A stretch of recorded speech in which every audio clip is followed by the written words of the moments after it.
Hi, this is Lisa Kelly, Notre Dame author and class of 1993, and you are watching the Two Irish Brothers Show. Cheers and go Irish!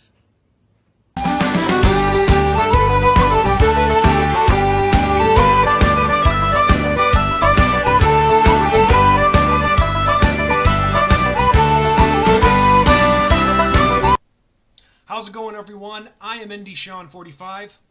I'm Irish 57. And together, we are the Two Irish Brothers. Now, before we get to the episode, I gotta tell you guys something. As we all know, the coronavirus sucks ass. But one thing that I do love, and Ben, you're gonna hate me for saying this, I sure do love the Marquee Network. It has given me a lot of time to keep myself occupied watching my Cubbies from the past. I don't expect you to comment on that, though. Whatever keeps you happy in these trying times. So. See, what you guys don't know is Ben's a Cardinals fan, so we've clashed a little bit, and I use the term clash loosely.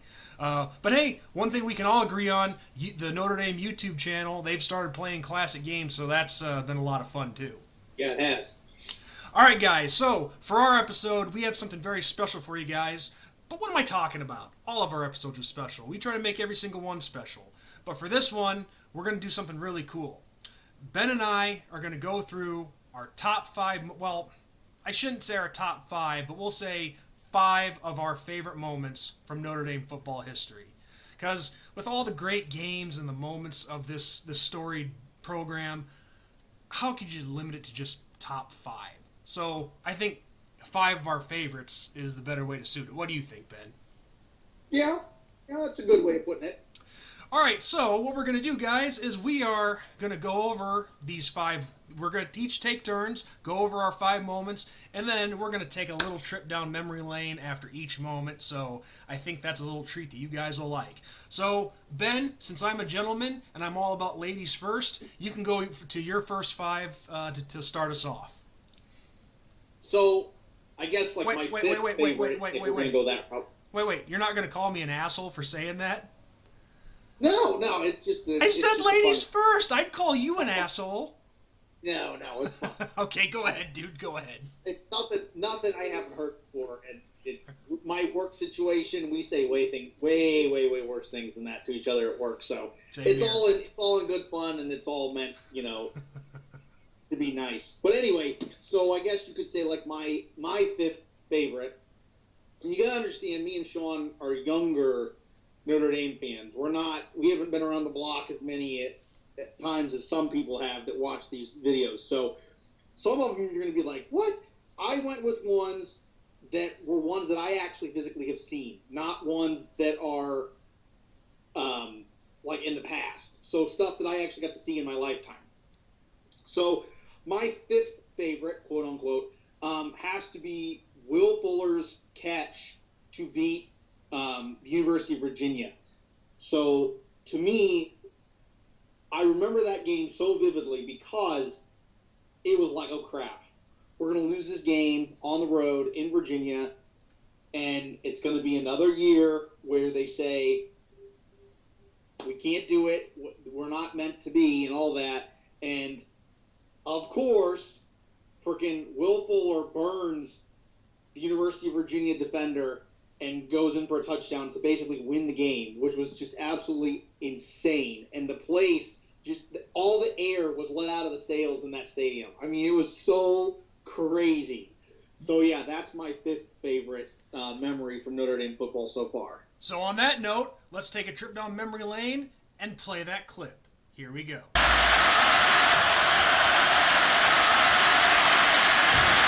Toward the end zone! Touchdown! Will Fuller! 39 yards! 1 foot in bounds is all you need in the college game. Fuller is a star, and Kaiser found him. Excellent job by Fuller, never giving up on the play, though. He can. Wow. It's so fun taking a trip down those memory lanes. I remember watching that game. I was at my brother's house, and we just all went batshit crazy. It was incredible. And I actually remembered projecting us to win that game by 40. And, yeah, let's just say I was way off. Yeah. Virginia came to play that day, man. They really did. But our first game in the Commonwealth of Virginia, we were not going to let that one slip away. No. And I'm glad we didn't. And it also got us a chance to see the emergence of Deshaun Kaiser. And even though he hasn't done much in the NFL, he really saved our season. So, all right, man. Let's go to number 4 with you. Number 4, we're gonna do all of mine in order. Okay. Yeah. I said we're taking turns here. We're doing. Okay. You're doing your 5. I'm doing my 5. My 4th favorite, and then of course it comes from my favorite player to ever play at Notre Dame. Didn't have much of a pro career, but Tom Zbikowski is my favorite player to ever play at Notre Dame. Just the grittiness that he brought to the gridiron and his style of play, I absolutely loved. So his punt return for a touchdown against Southern Cal in the green jerseys was just phenomenal. At the very end, when he's getting ready to go in and he stiff arms that Southern Cal defender, I went absolutely nuts. And even to this day, I see that and it gives me absolute chills. Absolute chills.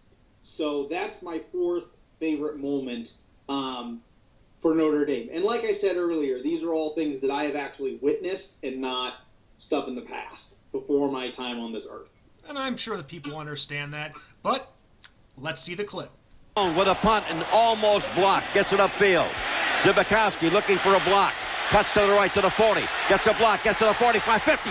Up to the 45, 40, 30. One man to beat. 20, 15, 10. He's done to the 5. Touchdown Irish. 41-yard punt and a 60-yard return. And Tone, the crowd is going wild. That was just sheer determination by Tom Zbikowski. Man, Ben, I got to tell you, when that moment happened, and I remember this as clear as day. At the time I was 20 years old. I was working at a pizza parlor at the time, and I remember exactly where I was when that happened. I was downstairs in our party room cleaning up after a birthday party that we just had down there. Had it on the TV. I see Zbikowski run that punt return back for a touchdown. I'm going just crazy. And my manager, at the time, she wasn't really into football. She didn't understand the significance of it all, but I did. And I didn't care that I came off as crazy. Yeah, well, it's definitely a passion that some people just don't have, sadly. And they just think that we're, kind of crazy for the way that we go about our business. But yeah, that moment to me, man, especially against an opponent like Southern Cal and the rivalry and hatred of the two schools, that just made it even sweeter. And so, yeah, that was my 4th favorite. I mean, it sucked that we lost the game, but that was still a fun moment for sure. And it still gives me chills to this day, too, watching that. Yeah. Well, that was a hell of a game. I mean, either you could make an argument for both teams deserving to win that game. I mean, it was just it was that intense, and it just added to the lore of that Southern Cal, Notre Dame, private schools clashing rivalry with that moment in time. So yeah. Absolutely. All right, man, take us to number 3. So number 3 on my list is Miles Boykin's catch to beat LSU in the Music City Bowl. I remember everything leading up to this game. Everything. There was so many issues and things that happened leading up to this game in Tennessee, and I remember so many fans were angry that we accepted that bowl bid. Do you mean Florida? That game was in Florida, not Tennessee. Florida? Yeah, it was in the Citrus Bowl. That was in the Citrus Bowl's in Florida, dude. Okay, yeah. I think it's at Raymond James Stadium. I'm pretty sure. Yeah. Yep. That's it. You're right.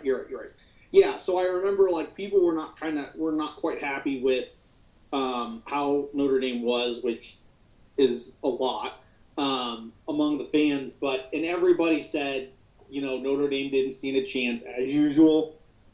We'd lose to another SEC team as usual. And Ian Book came in, and we were all real nervous because, this was really his first big situation that he had played in at the time. He was not the Ian Book we know now. And he launches that ball, and I remember him letting that ball go and seeing it, and everything happened in slow motion. It was like everything just slowed down. And then Miles Boykin caught it because that's how he is. And those two LSU defenders ran into each other and tripped each other up, and then he just took off to the end zone and waltzed in. And it's crazy because almost the exact same thing happened that year to the Saints against the Minnesota Vikings, which was just even crazier. I remember seeing that, and I'm like, did that just happen? Did this just happen? And we ended up beating LSU because of that, and I couldn't believe it. And I was so happy because, for whatever reason, when Notre Dame plays LSU, we love to give them trouble. We always give LSU trouble. So our friend Tiger Cat's going to love hearing that. Yeah. On that note, let's play the clip. Book. Coverage on the end. Caught! What a grab! Boykin still on his feet! Happy New Year, Irish!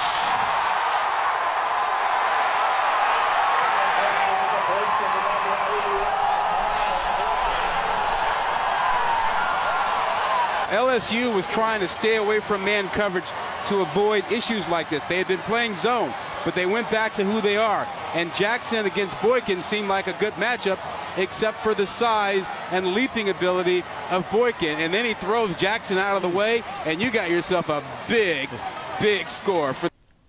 And one thing, Ben, that we're not talking about with this moment, it was a one-handed stab. Yeah. One-handed. He did it like it was nothing. Right. Yeah. I mean, his height was perfect. I mean, he was so much taller than that defender. The defender just didn't stand a chance. I mean, it was absolutely incredible.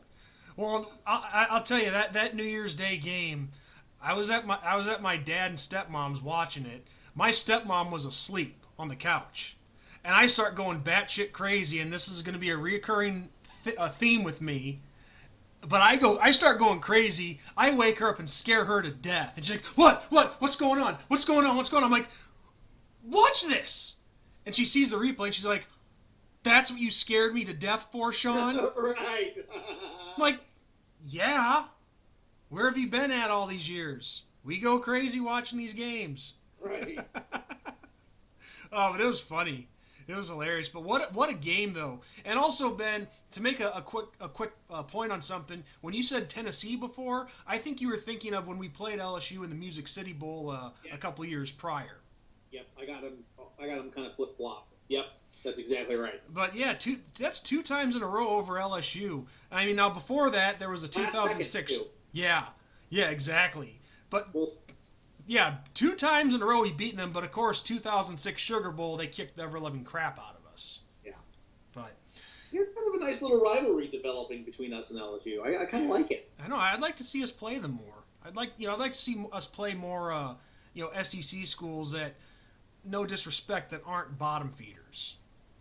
Yeah. I'd like to see us get. I mean, everybody we played except for Alabama in that 06 Sugar Bowl against LSU, we played down to the wire. I mean, except for when we beat Vanderbilt pretty good, but yeah, both Georgia games, last possession pretty much, and then both LSU games last possession. So we play SEC teams pretty well, and people don't give us enough credit. No, and come to think of it, we do have some coming up. I mean, we have Alabama coming up on the schedule. We have Texas A&M coming up on the schedule. I'm sure there's a few others that I'm not thinking of, but the only problem is they're just not for a little while yet. I think Alabama's not for like another 8 or 9 years, give or take. Yeah. But anyway, that's for another topic for another video. But go to your next moment, man. The number 2. Yeah, Number 2. So for me, people are going to be like, what? That's one of your moments?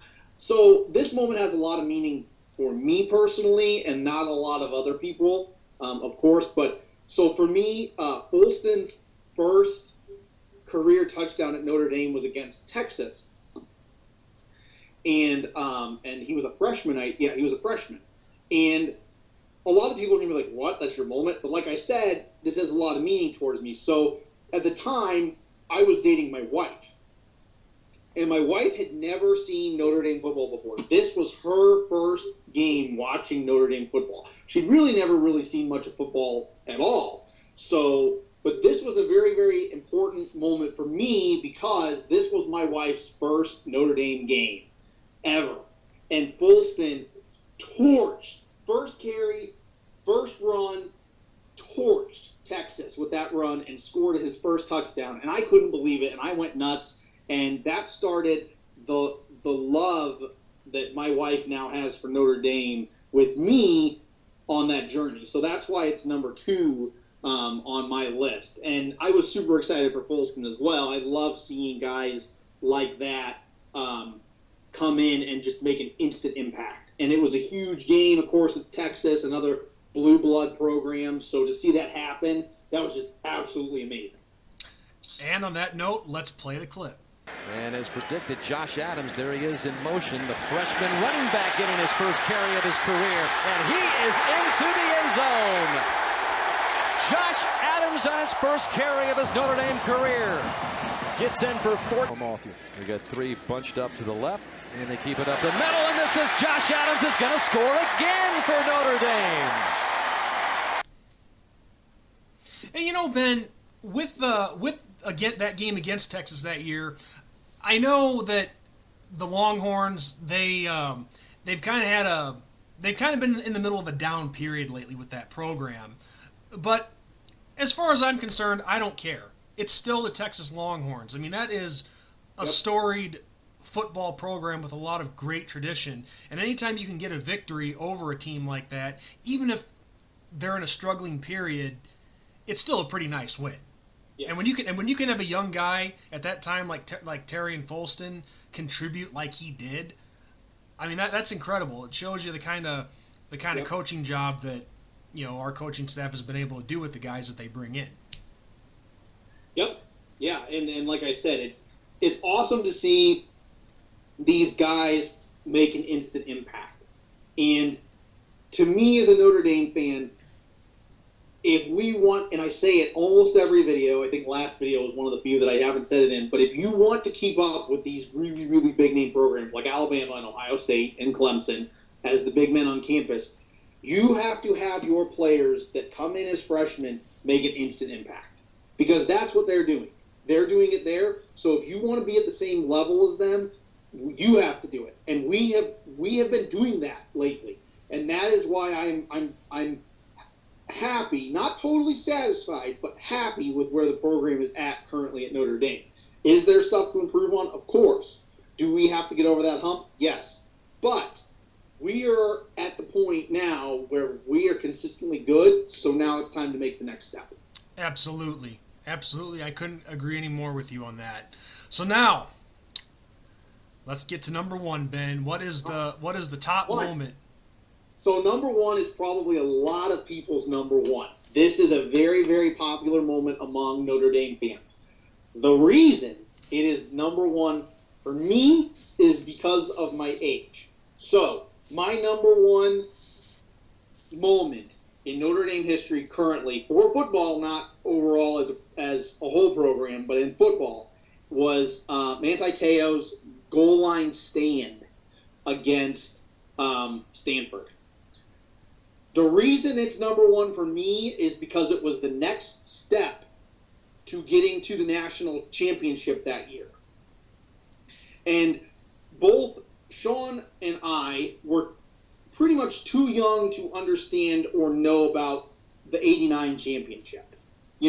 So even though it was in my lifetime, I don't count it as me getting to see Notre Dame win a national title. So that is why that moment is so important to me, because it was the next step in that championship season to get towards the national title. And when I saw that defense buckle down and bend but didn't break, I knew right then and there that we were special and we were bound for greatness. And that propelled us onto the national title that year. Now, it didn't work out, but that moment is a lot of Notre Dame fans' favorite. And that is why it's my number one currently. I know there are lots of other moments, that happen during championship seasons that are probably more exciting and more important than that one, but they just weren't around when I was alive. So that is why I have picked that one as number one. All right, let's take a look at that clip and relive that phenomenal moment. Taylor. Stopped him.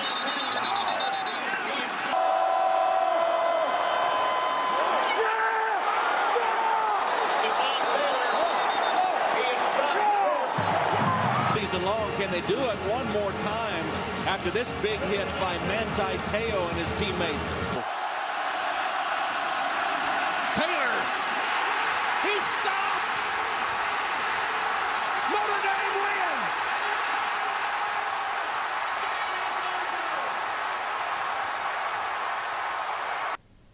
And now, Ben, it makes sense what you're saying, because even though in both of our lifetimes, well, I don't know, I think you might have just been a baby, or Yeah.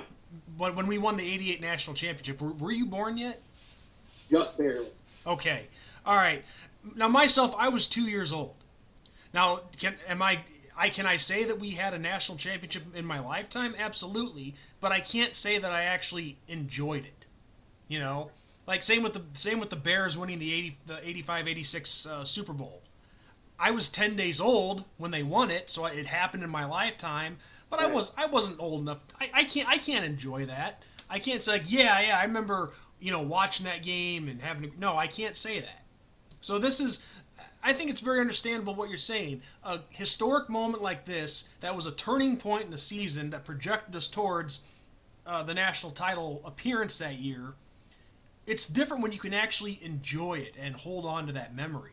Right. Enjoy the ride, as they say, the roller coaster, of the season. Yeah, and that, to me, it was just incredible, absolutely incredible. And Stanford at the time was a really, really good program. They were on the up and up, and they had just really hit the scene. So for us to beat them that way was just incredible, just absolutely incredible. And the last 10 years of Stanford Notre Dame football have been a lot of fun, rivalry-wise. So yeah, that's why it was number one on my list. But Sean, let's start with your list now. Let's see what yours is. Yes, all right. And there was something I was going to ask you, but I will actually change my mind and save it for the end of the video after I do my 5. But all right, so I made sure to write all of mine down because I don't want to, forget anything. But mine, all 5 of these moments / games, they're in no particular order. I'm not saying one's bigger than the other, but we'll start with one that really does give me a lot of memories, and I know it's gonna be weird because it's from a losing season. But my number 5 moment is Notre Dame against USC, 1999. Now here's why this one's special. At that time, at my dad's house, we were in the middle of gutting out the whole house, and we were forced to live in our garage. Now, if you can imagine turning your whole garage into, a living room, a kitchen, and so on, that was us. And it was comfortable, yes, but it's not what we wanted. You know what I mean? So we were forced to watch all the games out there, and we couldn't really go in the house for anything because it was being redone. And oh, good. I thought I lost you there for a second, Ben. You froze up. But anyway, this game we were down 24-3 at half, and we're thinking, oh man, we're doomed, we're done for. But out of nowhere, that Notre Dame magic comes alive. So I'll let the clip speak for itself. 67-yard drive for the Trojans, who lost last week to Arizona. The throw over the middle, complete to Brown, and Brown across the 40, and a first down. Now in motion, Devereaux.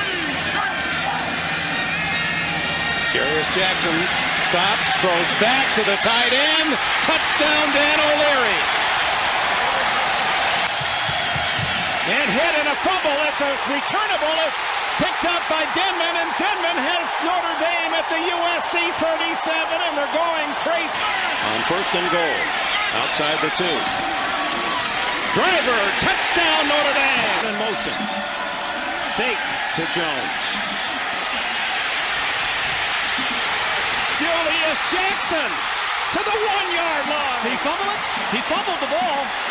And a scramble, and USC says they have it. No signal. Notre Dame signaling touchdown. Or was he down at the 1-yard line? The signal says touchdown, Notre Dame.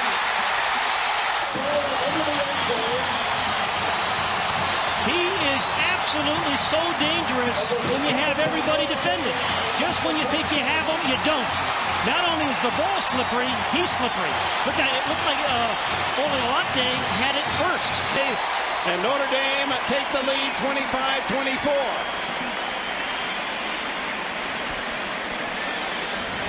What a play. And, you know, when you hustle like... Jarius Jackson with a kneel down.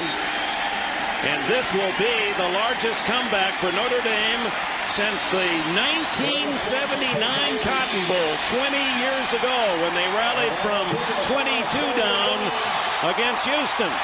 And what a game we've seen today. Southern California with a marvelous effort, leading by 3 touchdowns, and somehow Notre Dame in this second half found a way to win. A couple of Irish bounces on fumbles, critical to this incredible comeback. Huh. A lot of fun. That's one to this day that still gives me a lot of chills. Now is that game, Ben, do you remember that one at all? Yes, I do. And like you said, the 24-3, and you're just like, oh, here we go. Here we go.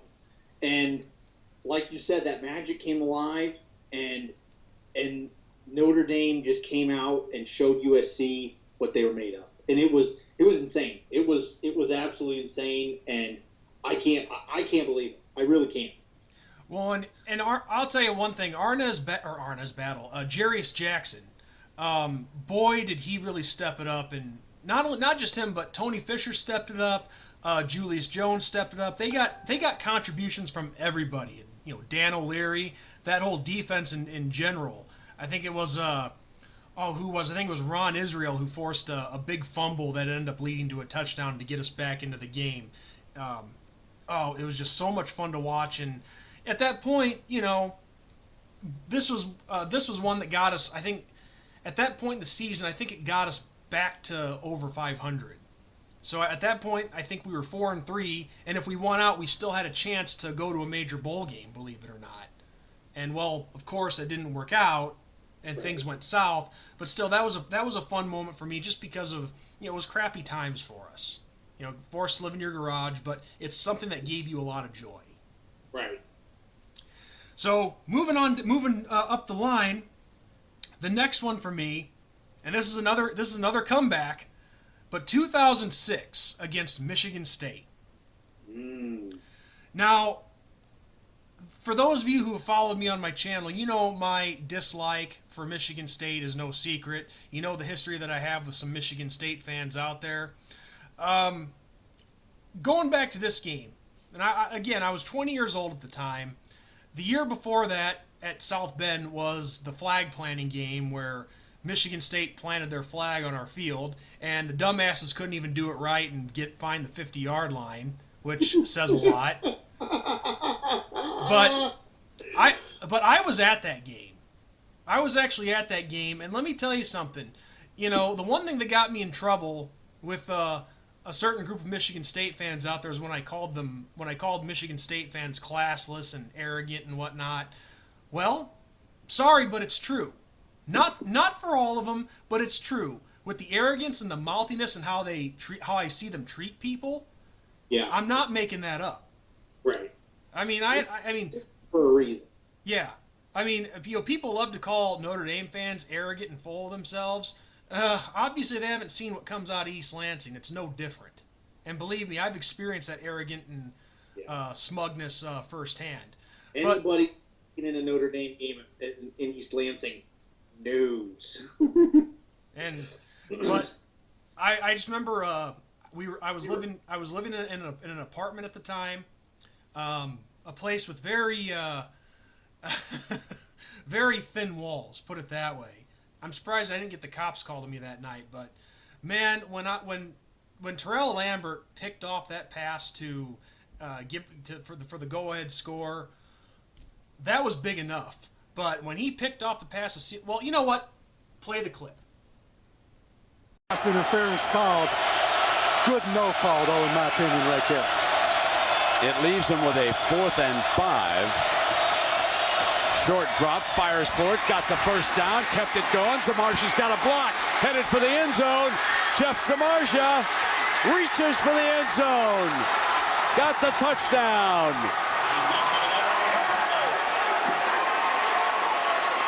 And it's amazing how we can go from saying they're not in sync, what's going on, to boom, 2 plays, cut back by Samardzia, gets a block, goes into the end zone. And guys, if they hit this conversion, Michigan State's going to look back at that previous drive and say, what did we do? Big play and a great throw by Brady Quinn. And straight man-to-man coverage that time by Michigan State. And I think this is an example. Brady Quinn is back and just firing the ball and putting it right on the money to Jeff Samardzia. He now has thrown for better than 300 yards. Going for more. Lorema's got it. What a great catch. Touchdown, Notre Dame. Now the question becomes, he's back in the gun on 3rd and 3. Not a bad screen down from Michigan State. High, intercepted. 15, 10. Touchdown, Notre Dame. Terrell Lambert, the junior from Oxnard, California, puts the Irish up by 2 with 2:50. Without any timeouts, everybody has to be efficient if they're not able to get out of bounds.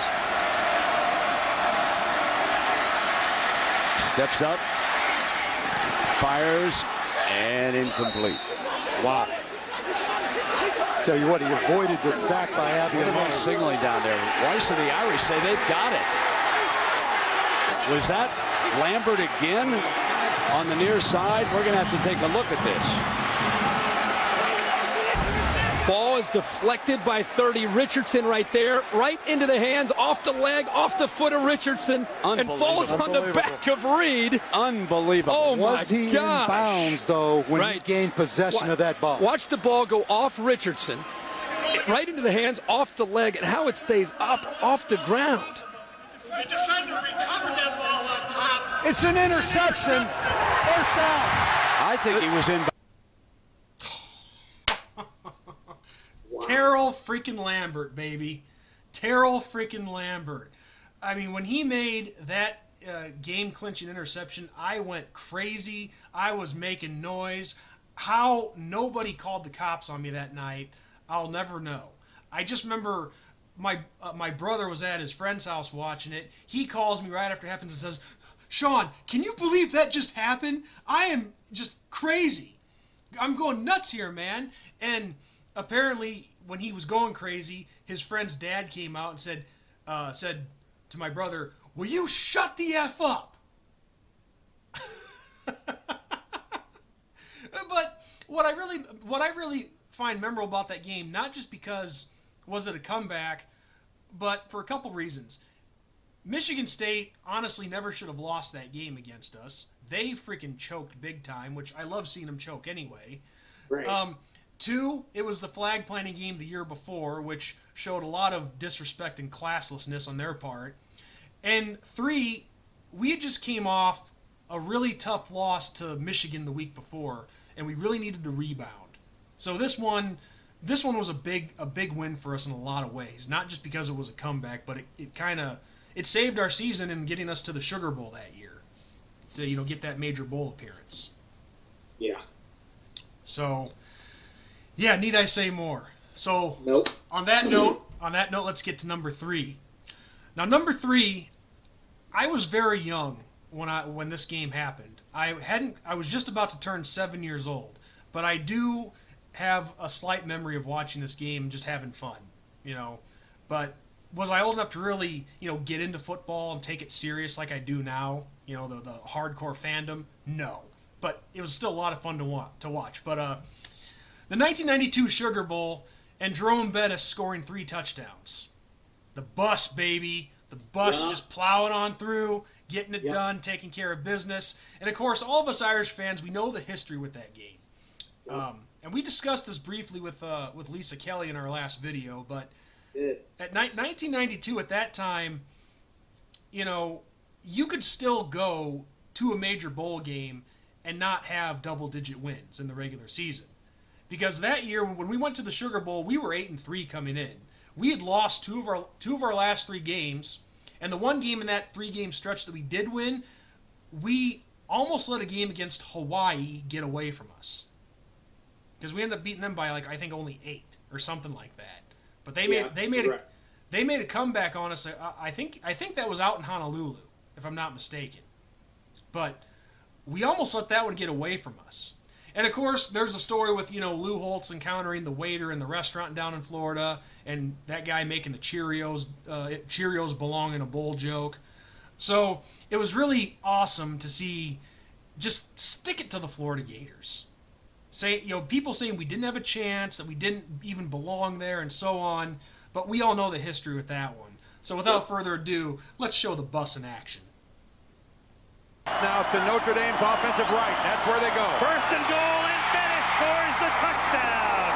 There's no mercy in this game either, Dan. 23-20. Little linebacker who is all the way downfield, and the ball hit him on the arm. And here goes Bettis, the up back, all the way for the touchdown, Notre Dame. And I'll guarantee you, Steve Spurrier didn't think that his ball club could lose to Notre Dame. They give it to Bettis. He picks up the first down again, and a touchdown. Unbelievable. You put them all up there. Bus plowing on through. Nobody was going to stop him that day. But, like most moments, that one was, we were trailing at half, and, it took us some time to get going, but once we did, we didn't let off the gas. No, we did not. Mm-mm. And I got to tell you, this has nothing to really do with the game itself, but those uniforms we wore for that game were pretty cool. They were. There's some really cool uniforms throughout the history of Notre Dame that I wish, one time we'd go back to. I know that we do the Shamrock series and all of that. We create a cool, uni for that. But it'd be kind of neat to go, do it like the NFL does. Where go old school and go back to our old uniforms from years past and give a shout-out to that year. That would be kind of cool to me. But maybe I'm crazy. No, you're not crazy. That makes perfect sense. It makes a lot of sense. I know they tried doing it once with the Kelly green and the yellow pants. Yeah. But that was I think that was against one of the USC games where we just got obliterated. Right. I think that was particularly 2007. So you gotta pick those. You gotta bring back those uniforms at the right time. Not saying that I believe in superstitions or anything like that, but you gotta be selective of when you bring them back. Yeah. So the bus plowing over Florida. That's one of my 5 favorites. The next one, and I believe we're at number 2 here. Now this is another big rivalry. But 1998 against Michigan. Now this game was special for a lot of reasons. The first reason being that it was the 1998 season opener, not just the home opener, but the overall season opener in general. Michigan was ranked number 5, and we had the year before, 1997, it was kind of a down year for us. We had a winning season, but we were coming off a loss to LSU in the Independence Bowl. And we weren't exactly sure where the program was heading, So we start off the year against number 5 Michigan, and you know, a lot of build-up, a lot of anticipation because it's a big rivalry. But this game is also big for me, too, for personal reasons, not just football fan reasons. But that January of 1998 is when my oldest brother passed away. And so this game was the first Notre Dame game for my family to watch that my brother wasn't physically there with us. And so it was, you know, a really tough time because, you know, Notre Dame football is, you know, what we always do as a family, man, you know. So it's a very special time for us. It's something that really brings us together, that we, you know, take a time out from our busy lives to just, and I know I sound like a cliche here, but it's true. I really mean that. Right. That's how it should be. Yeah, exactly. And so it was kind of tough, but it was still a lot of fun as well. And you know, in typical fashion, we get off to a slow start, which that was kind of a trend with the Bob Davie era. We were down 13-6 at halftime. Had a hard time really with running or passing. We had a really tough time getting anything going with the offense. But then in that second half, did our offense get going? You know, everybody stepped up. I think I'm trying to remember who the quarterback was. Can't remember if it was Arnaz Battle or if it was still Jarius Jackson. But all I know is we came alive in that second half. The defense stepped up, really made some plays, forced a couple of big turnovers, and we ended up winning the game 36-20. And it was just, overall, it was a very fun game. So, you know what? Let's let the highlights speak for themselves. Down the middle. Clarence Williams, 15-20, has a seam, 30. Scramble, and I believe Tony Driver has it at Notre Dame. He does. Kickoff return. The give, fake to Denson. The throw, wide open, touchdown! Dan O'Leary. Kinds of plays like this. Here's Dan O'Leary. Watch everybody come up here, and Dan O'Leary, the tight end, everybody's defending the option in the power play because they've run it so successfully in this drive. He just blocks and blocks. It takes a 2-count release, and wonderful series for the Fighting Irish. Watch Denson sell it, though. He sold it beautifully. And nice touch that time by Jarius Jackson. Those are tough passes, aren't they, when your man's wide open? For the recovery at the Michigan 35. So 5 minutes left in the third. Notre Dame with another chance. Jackson stumbling as he tries to get out of the pocket. Wide open! That's a touchdown! Notre Dame, Lakai Nelson. Oh, man.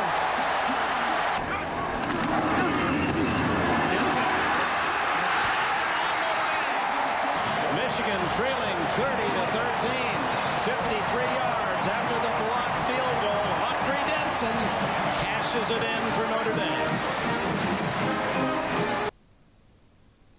Now, if that's not a lot of fun to watch, I don't know what else is.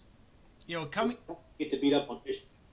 Yes, whenever you can beat up on Michigan, it's always a fun time, and that really a win like that over a top 5 team to start the year, and you know, just get the bad taste out of that loss in the Independence Bowl out of your mouths. It felt really good. Now of course the '98 season didn't exactly go like we had turned out, because let's see, we lost to Michigan State the very next week, and then we ended up losing to USC at the end of the year. So I think in '98 we went 9-2. Yep. And I think that was the year we ended up losing to Georgia Tech in the Gator Bowl, if I'm not mistaken. But really, regardless, though, it was a nice rebound from the season before.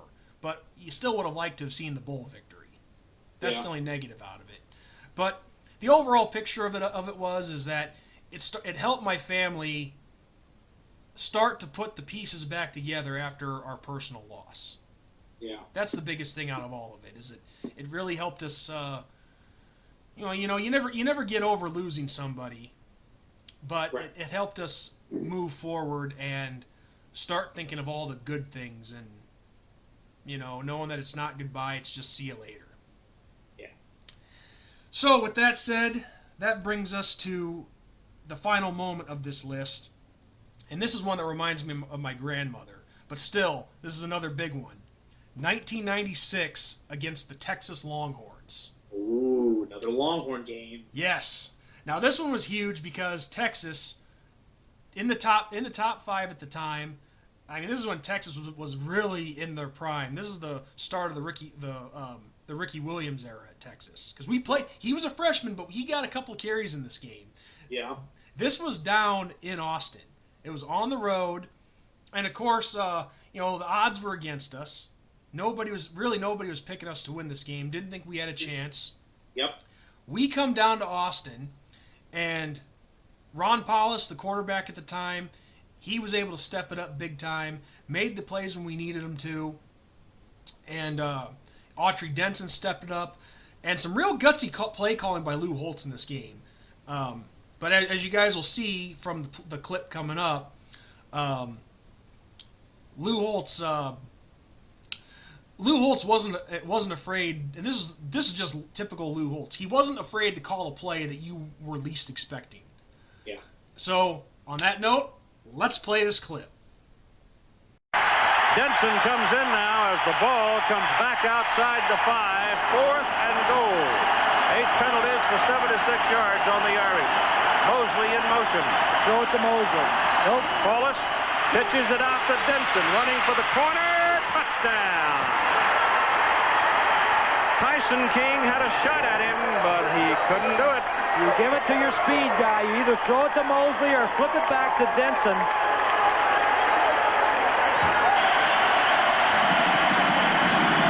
Run it up the middle with Denson. Gets some daylight. And finally dragged down by Chris Carter. But it's a first down for the Irish. 14 seconds to play. 3rd and 9 from the Texas 33. Crowd coming up. 24-24 tie. Wallace pass is drilled. Caught by...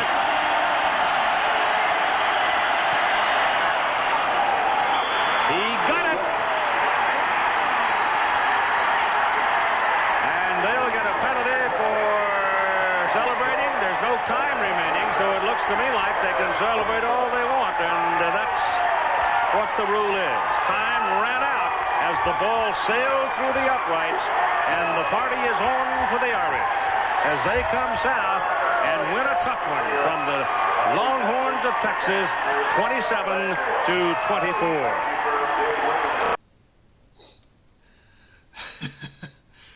See what I'm talking about? The option, calling the option for Denson to score the tying touchdown. I mean, the last thing, if I was a coach, the last thing I would be calling is an option. Right. There's so many things that can go wrong. Yes. I would be, you would normally think that a team would be passing there, but I guess if it's something that you knew that the defense wouldn't be expecting, then I guess you got to go with it. You got to go with your gut. But I'll never forget that game. This is why it reminds me of my grandmother so much. When we got the ball back and we got in field goal range for to kick the game-winning field goal, Jim Sanson comes on and nails it. Which, when I go back and watch it, I thought it was going to be blocked. Yeah. I really thought it was going to be blocked because it was that close. It was kind of a slow. It was kind of a delayed snap. And that defense was coming on strong, but he got it off and he drilled it right through the uprights. But I remember my grandma was just like hands up in the air, going crazy, yay, yay! I mean, she was, she had just turned. How old was she? 96. 85 years old. Man. I'm pretty sure 85. No, I'm sorry, 83. But okay. Who's counting? Who's counting? So she wasn't as loud as she used to be, but she enjoyed that win so much, and for her to have action. yeah, it was a lot of fun, and celebrating with her and having a great time, and it just that game actually was the game that really started to get me into being a hardcore Notre Dame fan, because now I was 10 years old at the time, and I was starting to understand what being a fan of Notre Dame means, how big this actually is.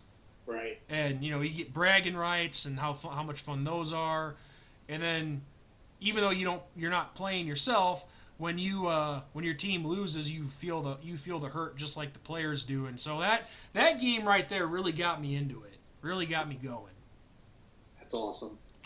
So now Ben, that we've come to the end of our top 5, this is what I decided to change my mind on and save for the end. Okay. Do you have any honorable mentions? Because I have a couple. Yes, I will, because I did get it mixed up, but yes, this will be one of my, I'll do 3 honorable mentions. This will be one of my 3 honorable mentions. So the Music City Bowl, the one that I got confused with the Citrus. Right. So that game, once again, was another game where a lot of people had beef with this matchup. There were a lot of Notre Dame fans that said that we should not be accepting that bowl invitation. You remember this. Yes. And both of us I was creating videos on my own at this time, and so was Sean. And I made a video going on a rant about how people are basically stupid, and it's another game and extra practices and all that. But, of course, not just fans, but even analysts were not giving Notre Dame any chance at all to beat LSU. It was in SEC territory. You know, LSU, had a pretty decent season. They were on the up and up, all that kind of stuff. So then our kicker comes in at the very end of the game, and he has to kick either the game-winning field goal for either side. So if you make it, you win the game, and Notre Dame goes home happy, or if he misses it, then LSU goes home happy. And he had an up-and-down season that year. It was not always like he's going to make this field goal. He was not that field goal kicker that you gave him the ball and you told him to kick it and he was going to make the field goal. So he lines up, and I'm super nervous, and we'll let the clip tell us all we need to tell us. A career long of 53. Wilson giving him plenty of time. Completes it to Fulston. Nice move. And down at the 30-yard line. Field goal range for Brinza. Wilson sets up the screen, complete. Down to the 22-yard line, complete to Chris Brown. From 32 yards out.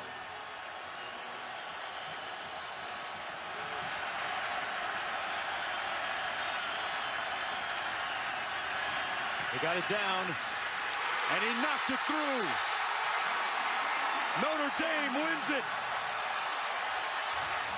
Kyle Brinza really, he redeemed himself big time. Yes. And that field goal to beat LSU, as you saw, and I went absolutely ballistic. And then my next video, with us of winning that matchup, I stuck it to everybody. I used it as my stick it to you, like, what you said we were not going to win this game. You said we didn't stand a chance. We punched them in their mouth. Like, I was so like animated and happy that we took care of business against LSU and made everybody eat crow for that one. I just loved it. And you know what the crazy part about that game was? Leonard Fournette torched us, and we still win. And see, the crazy thing is, though, we did the same thing. It was like they hit us in the mouth, and then we hit them in the mouth. And then they hit us in the mouth, and then we hit them in the mouth. It was like backward. So, yeah, it was just it was a roller coaster of a game. Absolutely roller coaster of a game. And when we snuffed them on the fake field goal, that was huge. Yes, I remember that. And I could almost have that as another honorable mention, but I won't. But, yeah, so we're going to do this a little different towards the end of this. Your turn for your honorable mention, and then it will come back to me. Okay. All right. My first honorable mention, and I have 3 of them as well. My first honorable mention, and this really goes without any explanation, 2006, Brady Quinn to Jeff Samardzija against UCLA in the closing seconds of the game. It was special for me because it was a thrilling win, and I was in attendance that day. And honestly, that was probably the loudest I've ever heard that stadium get. But it was really big because, I mean, not only was it another comeback win for us and did it save our season, but there were... I remember at one point near the end of the game, and this was really weird too. Maybe you might know what I'm talking about, Ben, but there was I can't remember if it was a offsides call when UCLA was punting, or if it was a running into the kicker penalty. But I remember there was a moment in that game where all UCLA had to do was accept the penalty, and I thought they might have just been able to run the clock out and win the game. Do you know what I'm talking about? Yeah, vaguely. Yeah. It was pretty weird, wasn't it? It was. Unless I'm wrong on the penalty and it wouldn't have given them the first down, but all I know is UCLA ended up punting the ball, and 3 plays later we're in the end zone. But regardless, let's play that clip and relive that history. Brady Quinn rolling, delivering, caught, and then out of bounds. Samardzija. Well, not a bad play getting Brady Quinn out of the pocket, because Bruce Davis, the defensive end for UCLA, was coming in from the backside. Wow. Went for 18. Making a gain of 21 yards. Just get away from the rush. And a perfect throw to Samardzija. 55 seconds. Irish 41.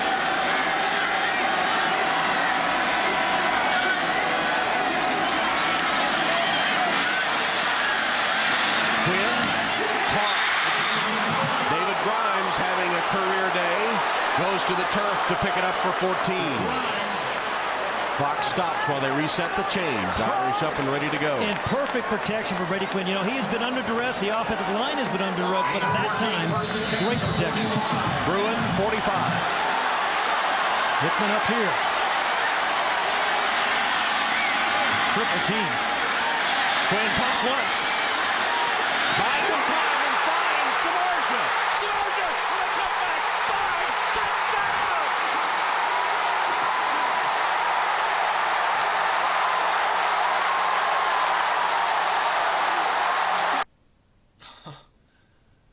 Oh, man. I can't believe it's really been that long. Yeah, it's crazy. Let's see. 14 years. 14 years. And, you know, again, I mean, it was a clutch play. Brady Quinn kept his poise. So did Jeff Samardzija.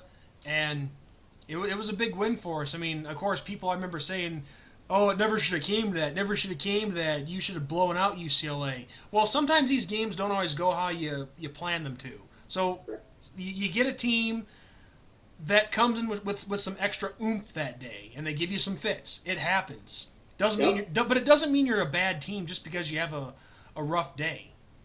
Right. So yeah, let's go to your your honorable mention. So this one is fairly recent.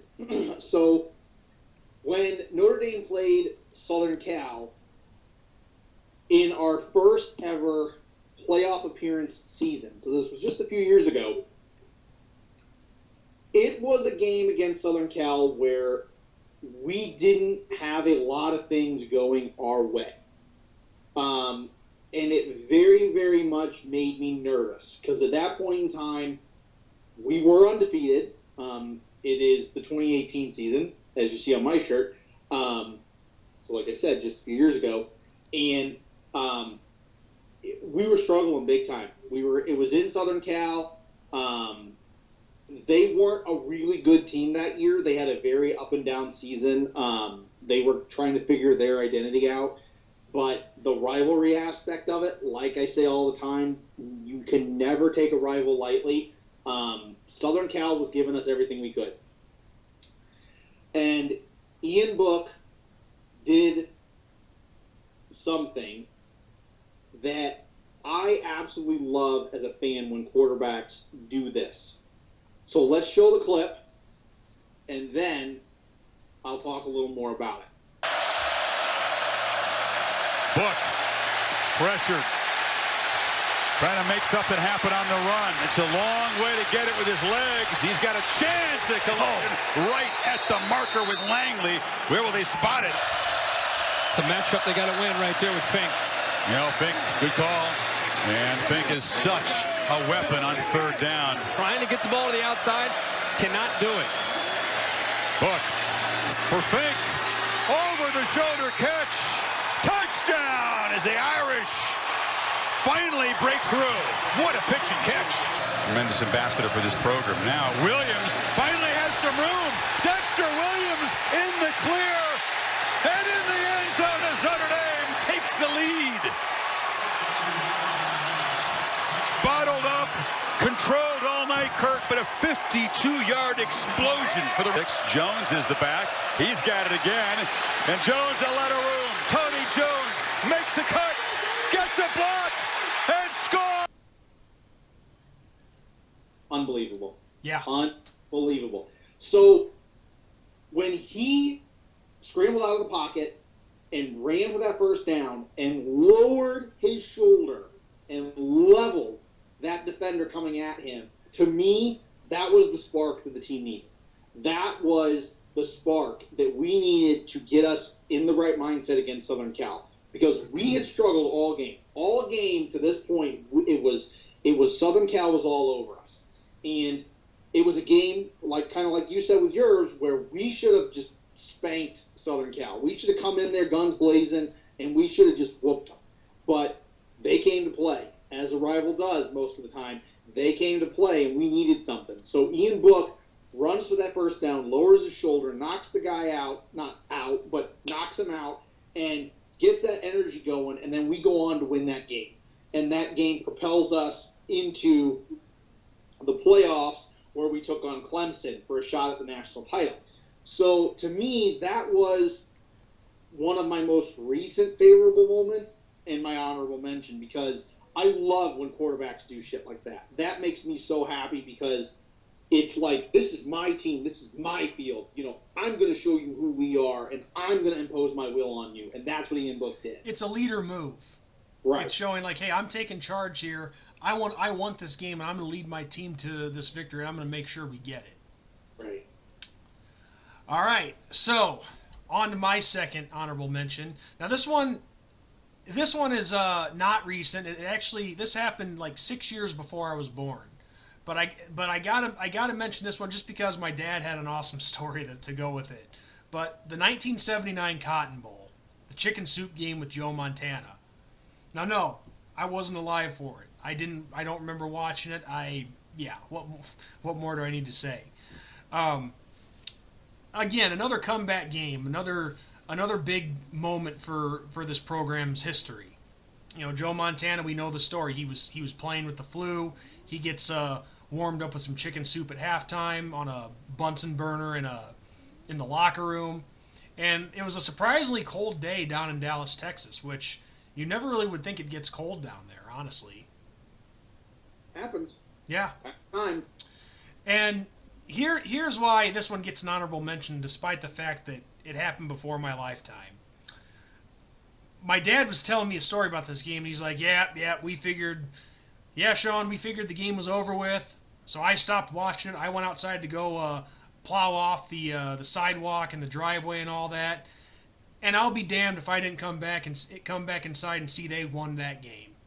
Yeah. I'm just like, you've got to be shitting me. I went and plowed snow when I could have been watching this comeback. I'm an idiot. So that's why this game gets an honorable mention. And plus, even though it's before my time, I go back and watch it, and I enjoyed watching the game. You know, watching the old broadcasts and stuff. So it was pretty cool. Yeah. So back to you, my friend. Need to show the clip? Oh, I didn't show the clip? I thought I did. Oh, maybe you did. All right, well, anyway, in case I didn't, we'll show the clip. Moving over into a left set. Montana going to Evans. He's got it. Evans is out of bounds at the 14-yard line, where it's another 1st and 10 for Notre Dame. Houston 34, Notre Dame 28. Montana going. And it's a touchdown. A touchdown taken at the corner. Unbelievable finish.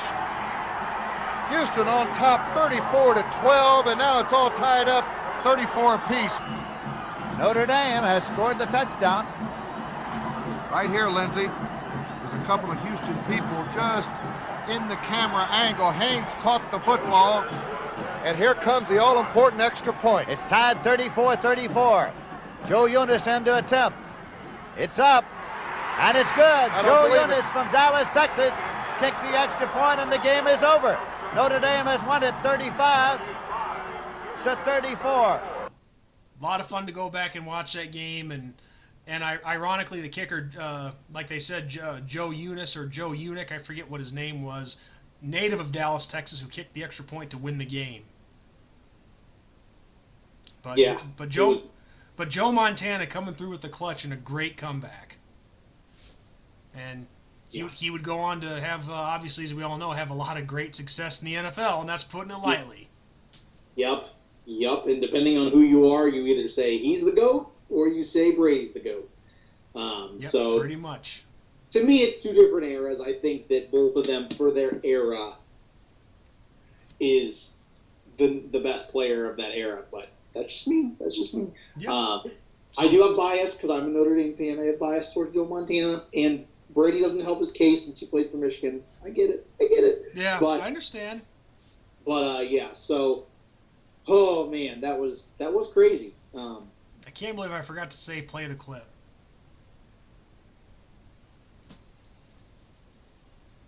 Ben? Oh, you froze up on there for me. Still there? Yeah, I'm still here. I thought you froze up on me. But, yeah, like I was saying, I can't believe I forgot to say play the clip. I forgot that. Silly me. But anyway, your last honorable mention. Okay. I'm going to have to think hard about this one because you put me on the spot with these honorable mentions. I'm about surprises, man. You are all about surprises. Oh, man, trying to think here. It's like you have all these moments in your head and you remember all these things and it's crazy, and then, like, when it comes to time to remembering them, you're like, oh, crap, I can't remember it. Man, trying to think. We'll go with the Michigan State one. I'm blanking on the guy's name. You'll know what I'm talking about. What year? I'm trying to think of the year now. You're making me think of years too. It was very, very recent. Oh, man, I'm blanking on all this. Why? It was a pick six for a touchdown. Of course, a touchdown. Duh. It was in East Lansing. It was just recent. And 2000? Are you 2017? Yeah, Julian Love. 2017 matchup between Notre Dame and Michigan State. Thank you, Sean. I think I know the player. It was it was Julian Love. Yes, Julian Love. So we go into East Lansing. It's, of course, Notre Dame versus Michigan State. You know, a big rivalry with another Michigan team as usual. And we had our way with Michigan State in that game. We really did. But one of the things that really propelled us to having our way with Michigan State was Michigan State comes out with the ball and they go to get back in this game because things haven't quite been going their way yet. And this is a chance for them to start to right the storm and get the crowd back into the game. And their quarterback drops back to pass, and then the rest is history, as I said earlier. You know, pick six for a touchdown because Julian Love jumps in front of that pass and grabs it and takes it back for a touchdown. And he had a little nifty move going towards the end zone because there was a Michigan State receiver that almost got him. But he runs it in and just silence that crowd. So without further ado, let's show what I'm talking about. Lewerke to throw it. And picked off! Watch out! Julian Love, touchdown! Irish, 59 yards.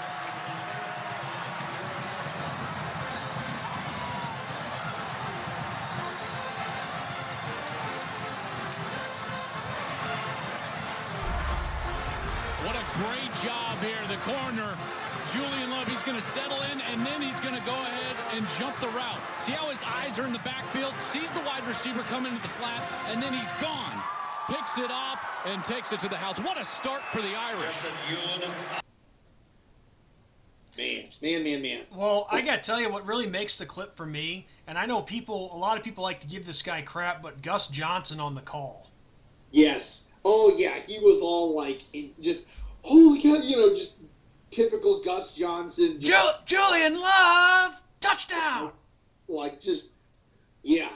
And it's, like you said, that's what makes it. It just, him being so excited about it, and to hear the announcer just like, wow, like, I can't believe that just happened. Like, that's how we all were, too. We were all like, what? Like, that just happened. Oh, my gosh. So, yeah, that's my final honorable mention. And I know a couple of mine were fairly recent. But, like I said, I try to keep them with the stuff that I've seen personally, not in the past. So, yep. So, Sean. The final one. The final one of the video. This has been a reoccurring pattern, but my other one involves Michigan State as well. 2009. 2009, we host them, and there were a lot of times in that game where we had the game at hand, but we seemed to lose it at different times too. So it really became back and forth in that second half. But this is a big game for me because that was my first year on YouTube when I started doing videos. And earlier in that, I think it was around in the late springtime, is when all my stuff started happening. I encountered some unfortunate people that are in our society that belong to the Michigan State fan base. And it was just a really bad time because, anybody who follows me on my channel, ND Sean 45, you guys know the story. I made a joke video about Michigan State. That was one of the first videos I ever did on YouTube because I was just floating around looking for something to do. Didn't have a set format. And people on a certain website see this and they start just hammering me big time. But the real thing that sucked the most, that it actually got kind of serious, is these people start finding out my actual identity. They make threats to try to possibly get me fired from my job at the time. I think some even said they were going to try to find out where I lived. But the biggest disgrace of all is they made fun of my brother who passed away. And all from the cowardice way, from behind their keyboards or on their cell phones, typing away. But I got my payback later. So, anyway, after putting up with that message board hell for several months all throughout the summer, we host Michigan State. And I'm like, all right, this is big. To me, this is bigger than a football game. This is a chance, and even though it's just a game, I know that. But I really wanted to stick it to these guys, to these disgraces of human beings that they truly are. And I'm not saying that as a joke. I truly mean it. These people, they're not human. They're disgraces. They're pieces of shit. But anyway, things start getting out of hand, and we let him back into the game. But Jimmy Clausen, gutsy performance out of him that game. He's playing.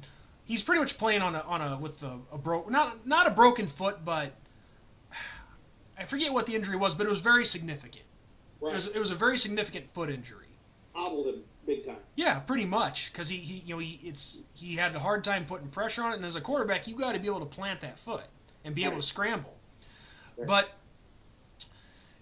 anyway, he comes through, throws a couple touchdown passes. Of course, the big one, and I can't really go into too much detail on this, but one of the best moments of the game was the long touchdown pass he had to Golden Tate. Golden Tate dives into the Michigan State band, and yep, that moment is special to me for a lot of reasons. One of them I cannot mention on video, which obviously you know why. Right. But that was funny. That was great. And then to finish it off, I'm getting nervous because Michigan State's driving, and then all of a sudden at the end of the game, they're within our 20-yard line. and they're getting ready to go in for that go-ahead score. Well, good old Mr. Dependable Kyle McCarthy comes in, saves the day. So without further ado, let's check out some of these clips. Crossing for the end zone to Floyd, and it's a touchdown. In 4 years. Tim's here to see it. Yeah, absolutely. I mean, again, just a little... Going to the end zone. And the pass is caught by Tate. Touchdown.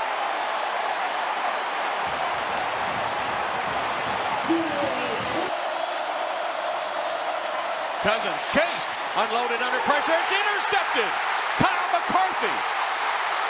Flag is down. McCarthy's still going.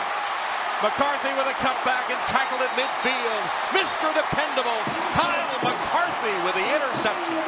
And Tom, for the third game in a row, Kyle McCarthy's led the team in tackles, and for the third game in a row, he's had an interception. Bam. And that was a moment where I could say F you to all those people.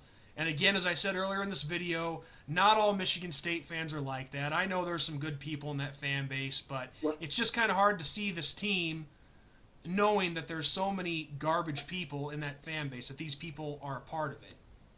Well, and if you're a YouTube creator, like Sean and I are, one thing that you learn really, really quickly is everybody wants to be with the winner, and nobody wants to eat crow and be with the loser.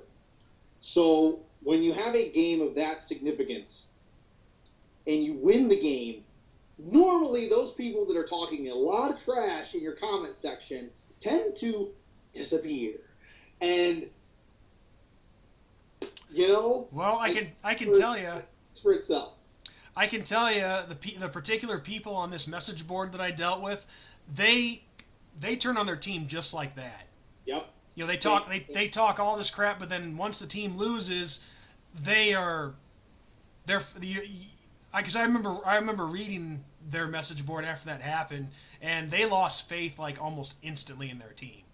Right. Now myself, you know, you and I, we've been through losing seasons. We've been through a 3-9 season in 2007, a 4-8 season in 2016. Yep. We're still keeping the faith in our team. These people just gave up. Right. Yeah, it's one of those things, and you can call either one of us a homer, you can say what you want, but this is what a true fan is. There's a difference between being, like, cocky and arrogant and believing in your team. Me, personally, when we go up against somebody, I have faith that we can go toe-to-toe with anybody if we play our A game. And I will always think that, whether we're coming into the game 3 and whatever or undefeated, I will think that. And it doesn't matter if we're playing the number 1 or number 130 in the rankings. I will always think that we can beat them, and I will always think the other way around. I will always think that they could potentially beat us, because football is anybody's game. Yeah, it is. And another thing that I wanted to add on to that is when your team doesn't play well, and if they lose or whatever, it's okay to be angry at your team. Right. But frustrated, sad. But to do the things like we've seen fans do, like burn jerseys and stuff, and I know I'm kind of talking like, you know, the LeBron James stuff and all that. But right. Well, you see every year in the NFL. Yeah, but to just play for a team, a bigger team, a different team, whatever, and then people are all offended. Yeah. But all I'm saying is just to completely just give up on your team and quit.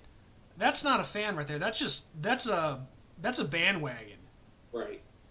You know, you don't want to. It's okay. Again, there's a difference between being angry at your team and frustrated. There's another to just give up on them completely.